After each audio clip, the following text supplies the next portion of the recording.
They say talent can open doors, but in Hollywood, it's what happens after those doors close that truly decides who rises and who falls. In a city obsessed with fame, beauty, and power, some black actors learned that success didn't just demand talent, it demanded sacrifice. Behind the glittering premieres and red carpets were whispered deals, secret affairs, and quiet exchanges that could make or break a career overnight. These are the untold stories of stars who didn't just chase their dreams, they paid for them in trust, dignity, and love. So buckle up, because once you uncover what really went on in the hidden corners of Hollywood, you'll never see your favorite stars, or the price of fame, the same way again. Halle Berry, the woman who turned resilience into royalty. Back in 1991, Halle was still fighting for a place in an industry that rarely welcomed black actresses with open arms. Then came Jungle Fever, directed by the one and only Spike Lee, a film that shook Hollywood to its core. Halle played Vivian, a young woman struggling with addiction, and she did it with raw honesty that no one could ignore. The performance was gritty, heartbreaking, and unforgettable. It put her on the map overnight. But in Hollywood, success never comes without whispers. Soon, rumors began swirling that Halle's connection with Spike Lee went beyond professional lines, that she'd been chosen for more than just her talent. Insiders claimed their bond was deeper than director and actress, suggesting he had personally championed her because of something unspoken between them. Let's be clear, Spike Lee has always been a man who opened doors for black talent when the rest of Hollywood refused to even knock. He's given countless actors their first shot. Was Halle one of them? But did it happen the way the tabloids wanted us to believe? There's absolutely no proof of that. What is true is that Halle Berry's rise was fueled by sheer brilliance and unshakable drive. After Jungle Fever, she carved a path that made history, becoming the first black woman ever to win the Academy Award for Best Actress for Monsters Ball in 2002. From X-Men to John Wick, she's built a legacy of strength, beauty, and reinvention. The real story isn't who opened the door, it's how Halle Berry walked through it and made Hollywood her own. The rumors may never fade, but neither will her greatness. Because in a town obsessed with gossip, Halle's success remains the loudest, most undeniable truth of all. Angela Bassett, the power behind the name. I'll give up all that other stuff, but only if I get to keep my name. I worked too hard for it. Those words capture the spirit of Angela Bassett, a woman who built her legacy one powerful performance at a time. In 1991, a young visionary named John Singleton made history as the youngest and first black filmmaker ever nominated for an Academy Award for Best Director with Boys and the Hood. The film didn't just entertain, it redefined how Hollywood saw black life in South Central Los Angeles, raw, real, and heartbreakingly human. Among the cast was a rising star, Angela Bassett. Her performance was brief but unforgettable, marking one of her earliest defining moments on screen. But behind Hollywood's bright lights, whispers began to circulate. Insiders claimed that Angela and John's relationship went beyond the set, that it was personal, intimate, and that this connection had somehow influenced her casting and career path. Let's set the record straight. In the early 1990s, Hollywood wasn't built for black excellence to rise easily. John Singleton was breaking barriers as a young black director with the power to open doors that had long been sealed shut. Angela Bassett, a Yale-trained actress of extraordinary discipline and grace, was fighting for meaningful roles in an industry that rarely saw women like her as leading ladies. So yes, their paths crossed. But Angela Bassett didn't need a shortcut. What she needed, and what she earned, were opportunities worthy of her talent. After Boys in the Hood, Angela's star only soared higher. She brought Tina Turner to life in What's Love Got to Do with It, earning her an Academy Award nomination. She redefined strength and sensuality in Waiting to Exhale and How Stella Got Her Groove Back.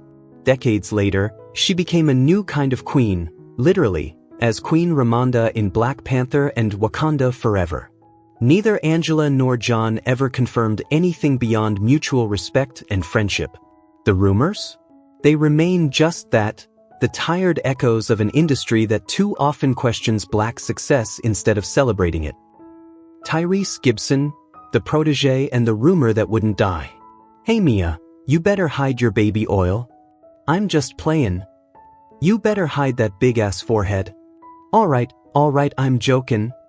Those lines may have made you laugh, but behind the humor stood Tyrese Gibson, a man who started as a smooth R&B singer, a Coca-Cola model with that unforgettable "Always Coca-Cola" jingle, and a face that made the world stop for a second. Acting wasn't his lane, not yet. Then came John Singleton, the visionary who gave us Boys and the Hood. In 2001, Singleton took a gamble. He handpicked Tyrese, a complete newcomer, to lead his film Baby Boy. It was a bold move. John could have chosen any established actor. But he didn't. He chose Tyrese, a man with zero acting experience and raw, untamed talent. The result? Baby Boy became a cultural moment. Tyrese proved he wasn't just a singer, he was a storyteller. And John saw that. He cast him again in Too Fast, Too Furious, and just like that, Tyrese was cemented into one of the biggest movie franchises in history. But in Hollywood, when a young black man rises fast, whispers follow even faster. The tabloids claimed Singleton gave Tyrese special treatment. They hinted their relationship went deeper, beyond director and actor, beyond mentor and student, something more personal. Yet here's the truth, those rumors said more about the industry than about the men themselves. The idea that a black artist couldn't earn success through talent and charisma alone, that's the real problem. When John Singleton passed away in 2019, Tyrese broke down publicly. His tears weren't for gossip, they were for a man he called a father figure. A mentor. A believer. He saw something in me no one else did, Tyrese once said. Their bond was real, not romantic, not scandalous, but human, built on respect, trust, and vision. Singleton saw potential, and Tyrese proved him right.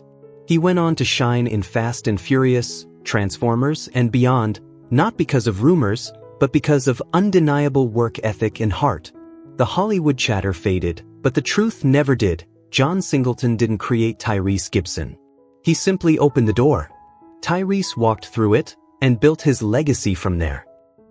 Naomi Campbell, the face that redefined beauty. When people talk about the most breathtaking women in the world, her name is always at the top. Naomi wasn't just a model, she was the supermodel. Her walk, her gaze, her presence, all legendary. But acting? That was a different runway altogether. Everything changed in 2015, when acclaimed director Lee Daniels cast her in the hit series Empire. The show was a pop culture storm, music, power, betrayal, and family drama set inside a hip-hop dynasty. Naomi stepped into the chaos as Camila Marks, a character as fiery and stylish as the woman herself. Then came the whispers. Hollywood insiders wondered why Daniels would choose a supermodel with limited acting experience for such a major role. The tabloids had a field day, hinting at favoritism, maybe even romance. They said Naomi got the part not because of her talent, but because of who she knew. But here's what those rumors never told you. Naomi delivered. She didn't just show up for the camera, she owned it. She brought magnetism, drama, and that signature Naomi intensity that made every scene impossible to ignore. No, she wasn't Meryl Streep, she didn't need to be. She was Camila Marks, through and through. And despite the gossip, Lee Daniels has never said their relationship was anything but professional and respectful. Naomi herself has only spoken with gratitude, thankful for the trust, the opportunity, and the chance to prove she was more than just a beautiful face. Because let's be real, Hollywood has always loved a tired story, that women who are too beautiful can't possibly earn success on their own. But Naomi Campbell shattered that stereotype, one scene, one fierce stare, one unforgettable moment at a time. Terrence Howard, the enigma behind Empire.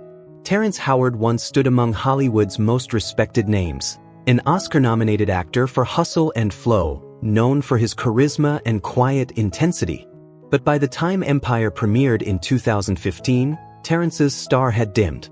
He'd been dropped from Iron Man 2 after a bitter salary dispute, tangled in multiple domestic violence allegations, and was fast becoming a liability in an industry that loves success but fears scandal.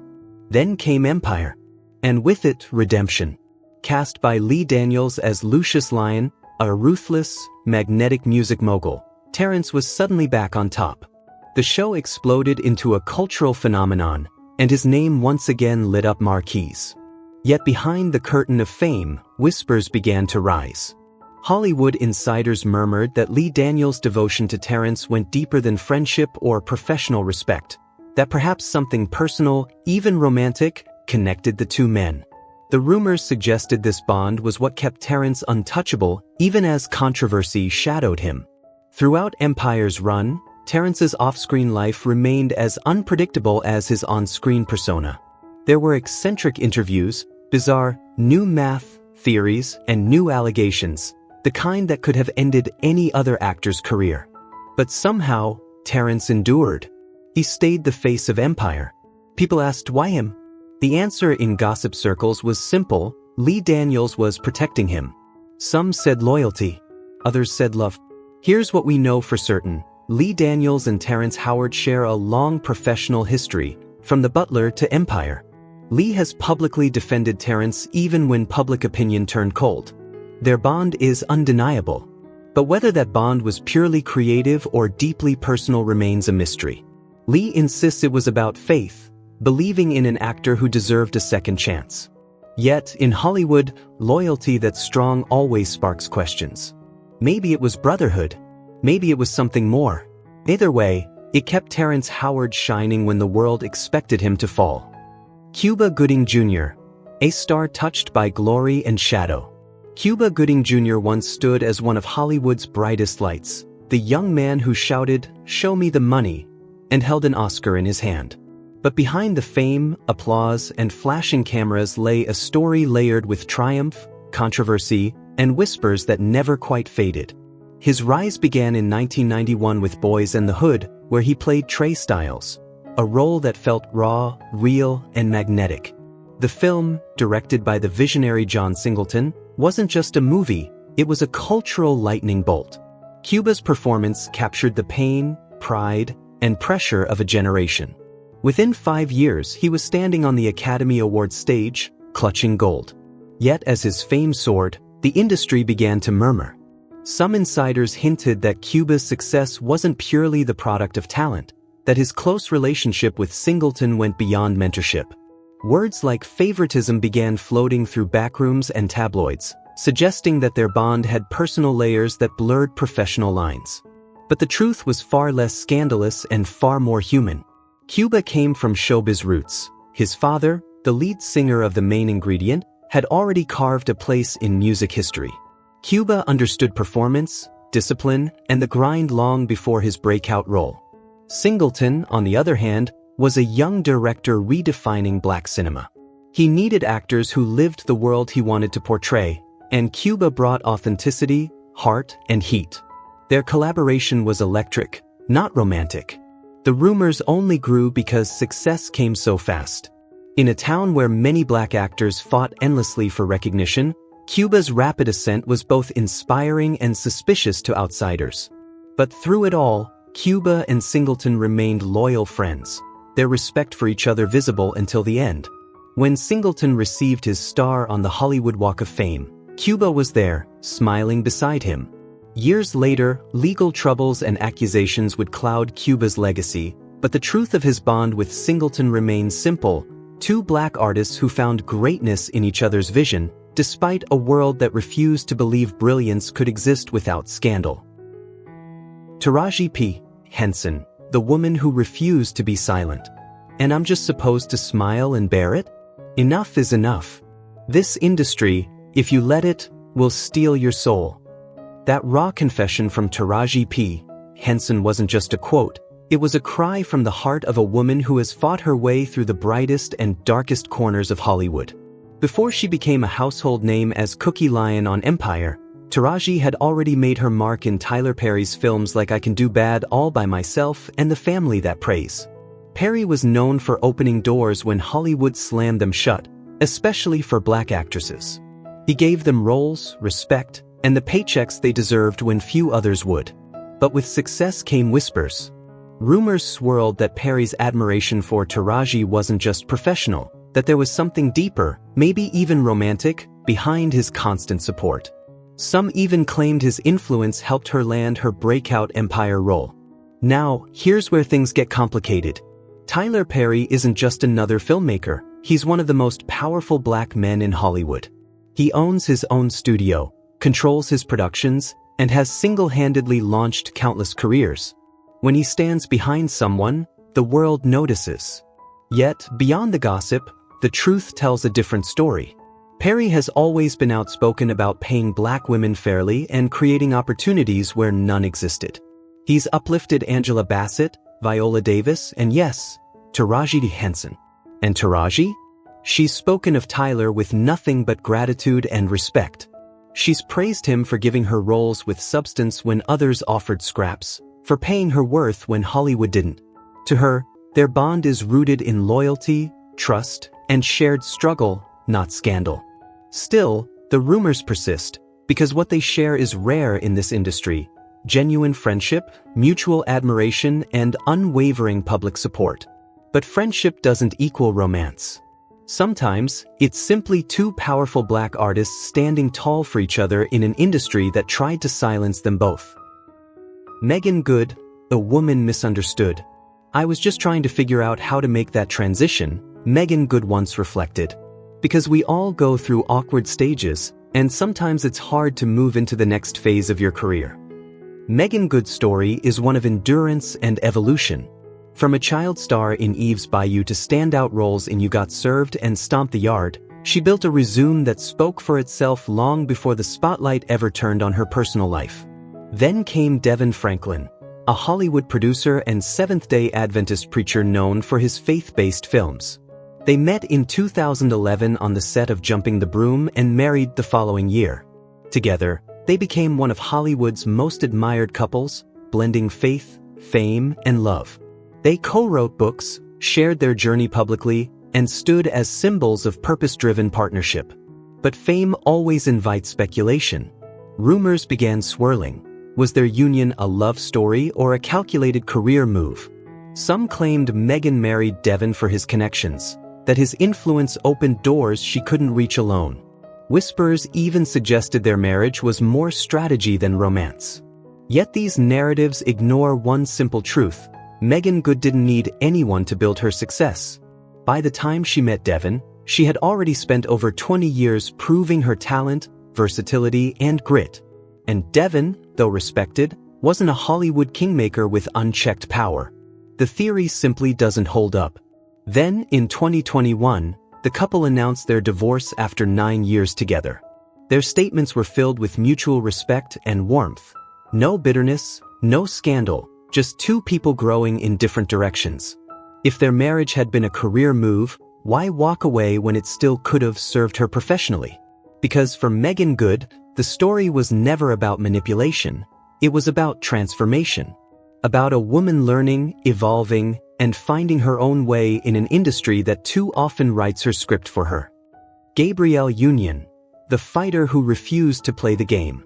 What's the point of being thin if you're starving body, soul, and joy? That sucks. Have a burger. Gabrielle Union's words aren't just witty, they're a quiet rebellion against the image-obsessed world that tried to shape her. Gabrielle's journey began in the 90s with early TV appearances on Saved by the Bell, The New Class, and Sister. She soon lit up the big screen in 10 Things I Hate About You, She's All That, and the cult favorite Bring It On, 2000, where her sharp charisma made her unforgettable. But as her fame rose, so did the whispers. Rumors swirled about alleged ties with powerful producers, names like Bryan Singer, the controversial director accused of sexual misconduct, even though Gabrielle never worked with him or confirmed any connection. The gossip had no evidence, just the same tired Hollywood pattern, tearing down a strong black woman by questioning her worth. Gabrielle Union's entire career proves the opposite of those lies.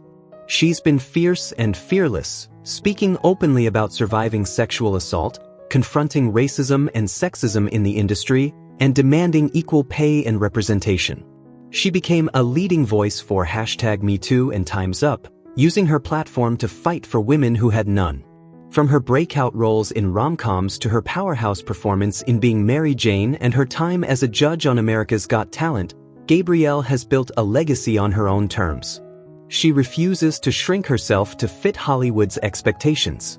Instead, she stands tall, a woman unafraid to speak truth to power and define success by her own rules. Stacey Dash once embodied the essence of cool in the 1990s. As Dionne Davenport in Clueless, alongside Alicia Silverstone, she became a pop culture icon, stylish, sharp-tongued, and unforgettable. The movie cemented her in Hollywood memory, even as her later career struggled to recapture that same magic. Her cousin, Damon Dash, co-founded Rockefeller Records with Jay-Z, shaping the sound of a generation. Their shared last names sparked confusion, and later, controversy. Rumors swirled that their connection ran deeper than family, that Damon used his industry power to keep Stacey's career afloat during the quiet years when Hollywood's calls slowed to a whisper. Yes, Stacey continued to work, in films, TV guest roles, even the Clueless series, but she never quite reclaimed the spotlight. Whisper campaigns accused Damon of nepotism or worse, hinting at something too close between the two. But the truth is simpler and far less scandalous. Hollywood thrives on relationships. Family ties, friendships, favors. It's how the business survives. Still, rumors sell better than reality. And as Stacey's acting career faded, a new chapter began, one that proved even more polarizing. Reinventing herself as a conservative political commentator, she made remarks that shocked many of her longtime fans and alienated much of the Black community. The woman once celebrated for her wit and glamour had become a lightning rod for controversy, proof that fame in Hollywood can shift as quickly as the spotlight itself. Paula Patton, the rise, the rumors, and the reality. I'll never forget the first time I worked with him, Paula once recalled with a smile. He asked if I wanted to run lines, and I couldn't believe it. I was like, of course. From her early charm in Hitch with Will Smith to her breakout performances in Deja Vu alongside Denzel Washington and Precious under the direction of Lee Daniels, Paula Patton's star was clearly on the rise through the late 2000s.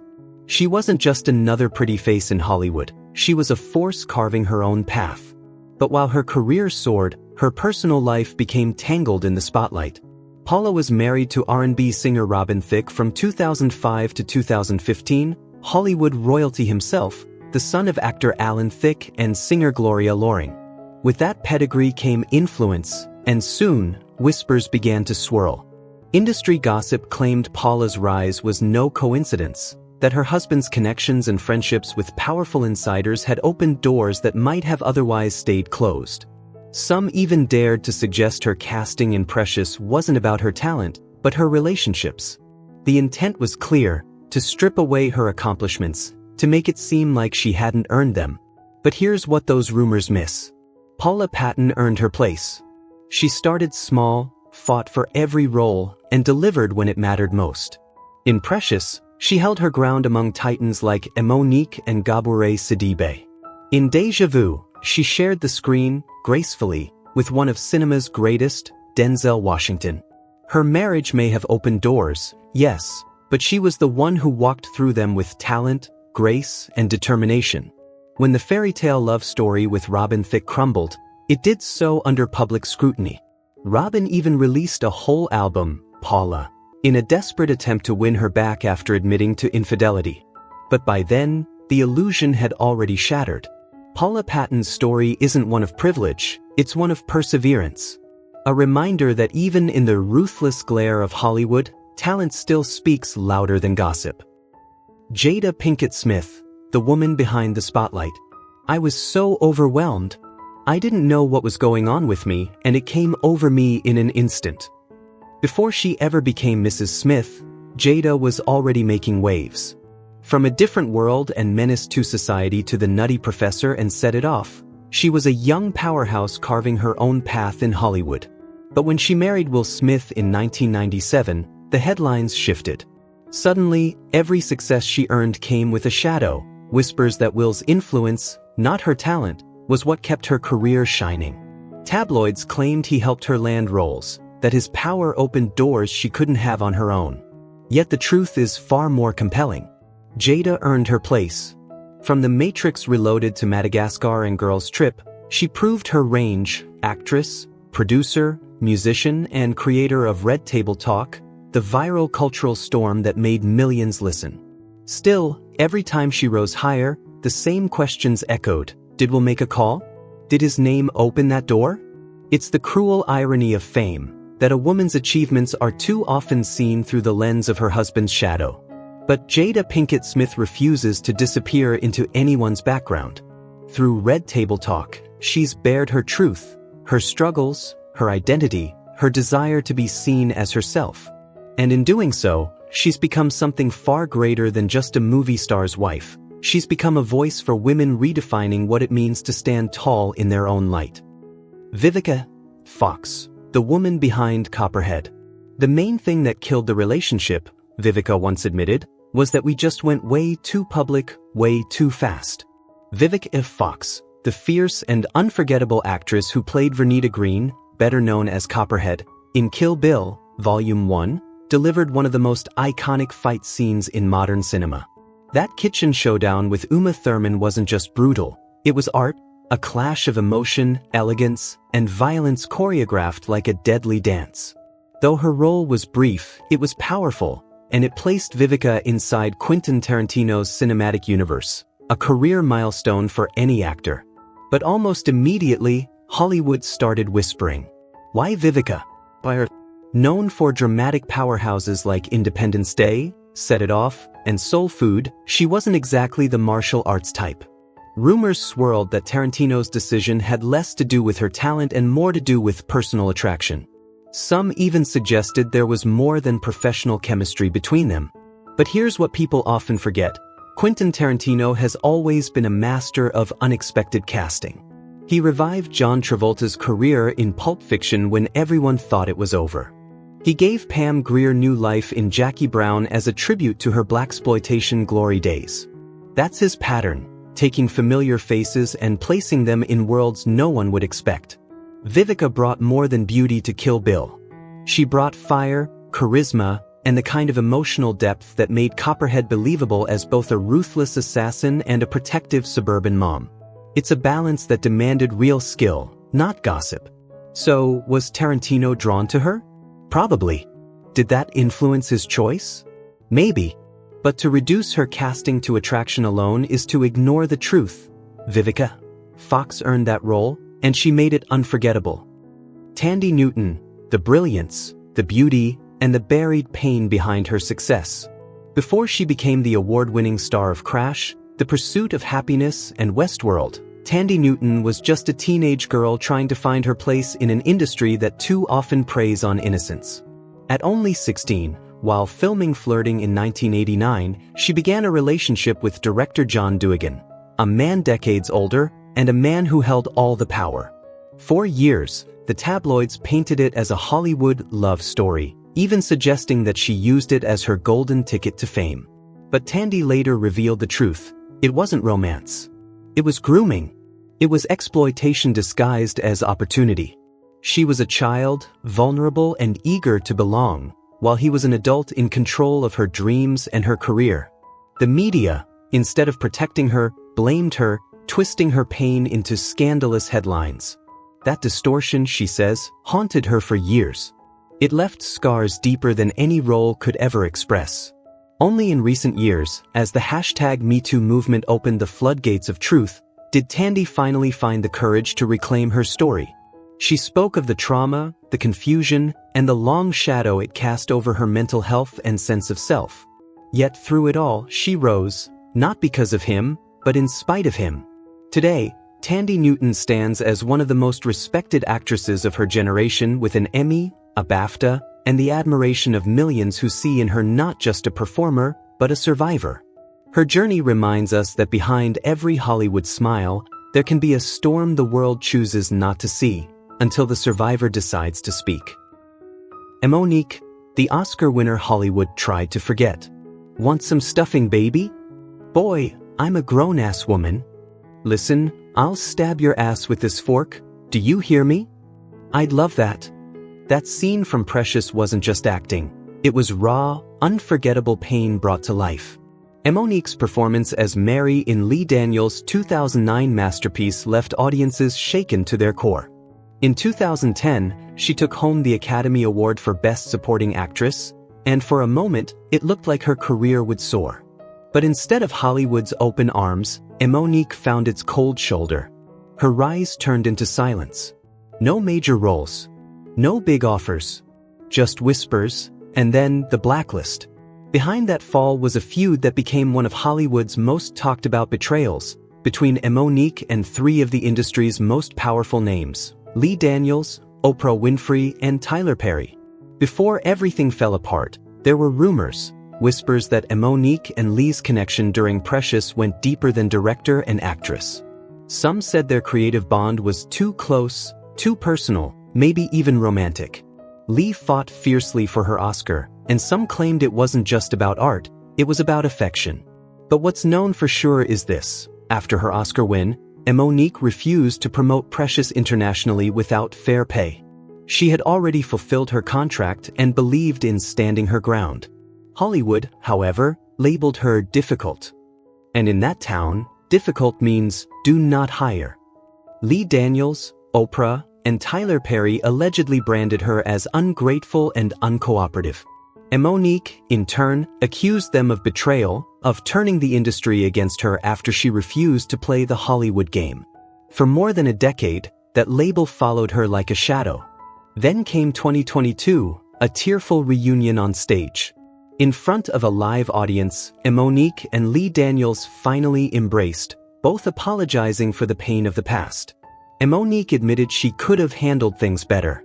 Lee confessed he should have stood by her when no one else did. Their reconciliation felt real, not Hollywood scripted, but deeply human. And it revealed something raw. Whatever existed between them during Precious, friendship, love, creative fire, or all of it, it mattered enough to break both of them. Monique has always denied any romantic involvement, calling their bond a deep friendship that felt like family. Yet she's admitted the betrayal cut beyond business. It was personal. The truth about Monique and Lee Daniels may never be fully known. But one thing is certain: there was a connection that shaped both their lives and left a mark on Hollywood history. So, what do you think? Was it just gossip, or was there more truth hidden behind those whispers? Drop your thoughts in the comments, hit that like button if this story surprised you, and share it with a friend who loves uncovering Hollywood's untold secrets. And don't forget to subscribe, because more stories that Hollywood doesn't want you to know are coming next.